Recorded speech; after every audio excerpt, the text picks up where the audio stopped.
Sampai ketemu dengan saya. Salam jumpa dengan saya di Pak Cim 71 Channel. Saya akan menyampaikan materi pelajaran prakarya SMP kelas 9 semester Gasal bab 2, judulnya alat dan bahan pengolahan ikan dan daging. Ya, pada bagian 6 yaitu penyajian dan pengemasan dengan slideshow, PowerPoint, animasi yang menarik, template-template yang saya buat. Kiranya Anda lebih memahami pelajaran ini, kita nantikan slideshow-nya, kita ikuti.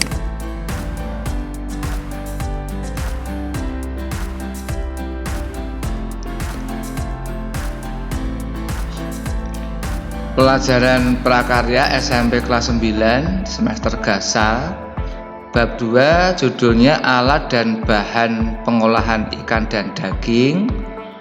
Bagian 6, topik bahasan kita yaitu penyajian dan pengemasan.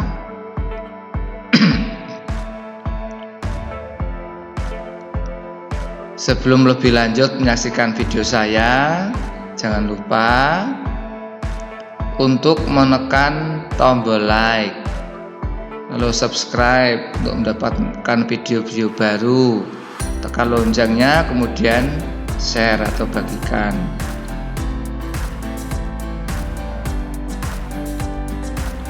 Tujuan pengemasan makanan yaitu adalah pertama, melindungi isi makanan dari benturan, dari cuaca, dan dari mikroorganisme.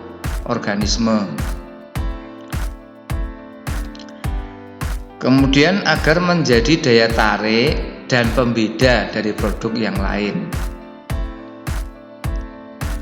Yang berikut ini menjadi sumber informasi karena di dalamnya ada keterangan tentang nama, lalu merek, lalu isinya apa, lalu beratnya berapa, lalu seperti apa kandungan bahan dan nutrisi dalam makanan tersebut, termasuk tanggal kadaluarsa, produsennya siapa, kode produksinya seperti apa, dan lain-lain. Ini tujuan dari pengemasan makanan.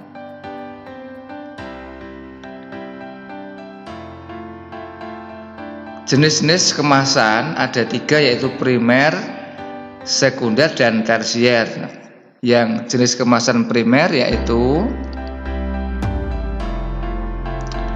kemasan yang berhubungan atau kontak langsung dengan produk makanan. Ukurannya relatif kecil dan dikenal dengan kemasan eceran. Ini di dalamnya memasang informasi produk makanan. Contoh, kantong plastik untuk dendeng sapi, untuk sosis atau bakso, atau cup kaleng untuk kornet, cup plastik untuk air mineral, atau juga bisa juga kemasan bubur instan. Ini primer.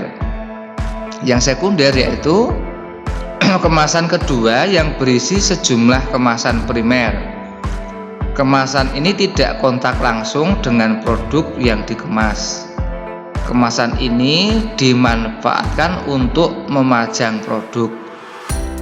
Contoh, kemasan karton untuk kornet, kemasan kerat untuk minuman botol. Nah, yang tersier yaitu kemasan yang diperuntukkan sebagai kemasan transport atau distribusi apabila akan dikirim ke tempat lain.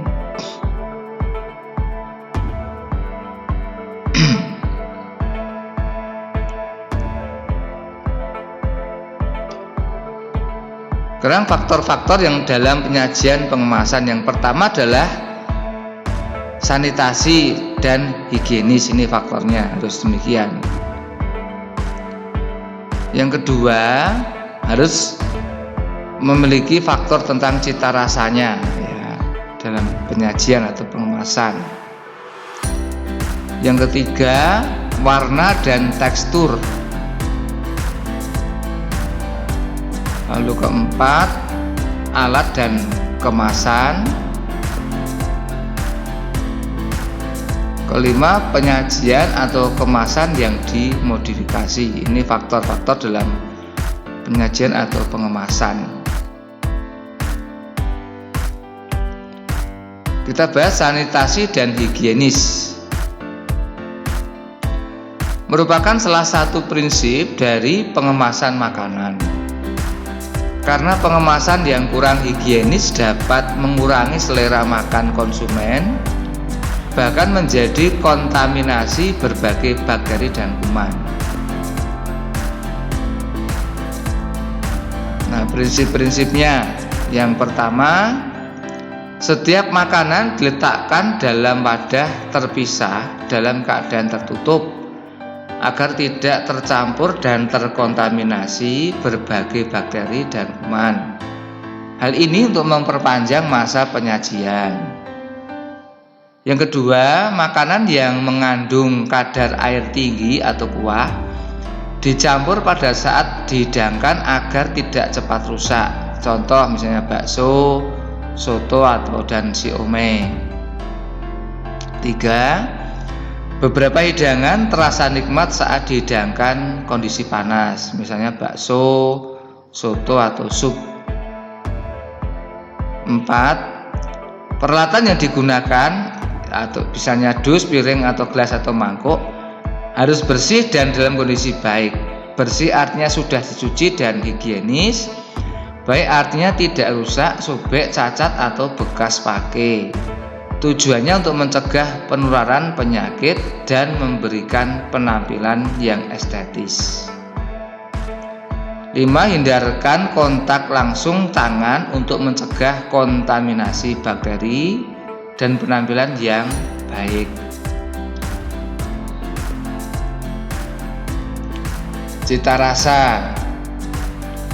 Sensasi rasa, tekstur, dan bau memberikan sensasi tersendiri di mulut, menyebabkan konsumen mengambil keputusan untuk membeli produk makanan kita atau tidak, ya, karena cita rasanya ini. Lalu tentang warna dan tekstur. Warna akan menunjukkan apakah makanan tersebut berkualitas atau tidak. Juga sebagai indikator kematangan makanan. Tekstur makanan yang empuk, mudah digigit dan mudah dikunyah akan dapat dinikmati dengan nyaman. Selain itu, penyajian yang menarik akan memberikan daya tarik konsumen. Ya, ini. Yang berikut, penyajian dan kemasan yang dimodifikasi. Modifikasi makanan banyak dilakukan. Ini untuk menjaga kebersihan makanan dan memberi daya tarik tersendiri. Modifikasi bisa memakai kardus, mika, dan pisang dan lain-lain. Nah, sekarang tentang alat dan kemasan. Yang pertama, alat penyajian tradisional, misalnya menggunakan daun atau daun pisang. Ini contoh penyajian pada nasi uduk atau nasi gandul, ya. Ini dari daerah Pati, nasi gandul ini yang menjadi ciri khas. Yang kedua, alat penyajian modern. Ini bisa menggunakan berbagai alat dari kaca, keramik, plastik atau baja anti karat atau stainless steel.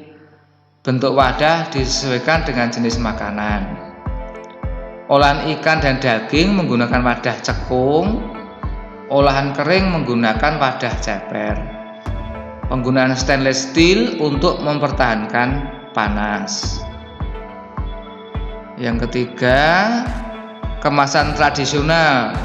Kemasan ikan dan daging secara tradisional cukup dibungkus dengan daun pisang. Yang keempat, kemasan modern ini bentuknya sangat banyak, ya. Ini tujuannya untuk menjaga cita rasa makanan. Nah, jenisnya ada dari aluminium foil, styrofoam, yang terbanyak memang plastik.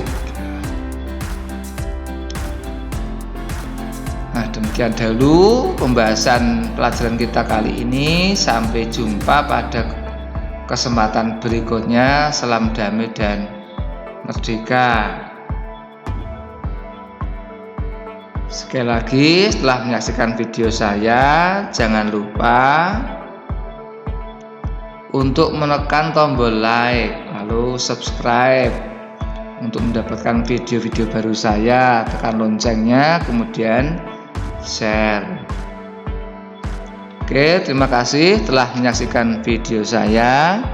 Sampai ketemu di kesempatan lain, di topik lain ya, yang lebih menarik, lebih bermanfaat.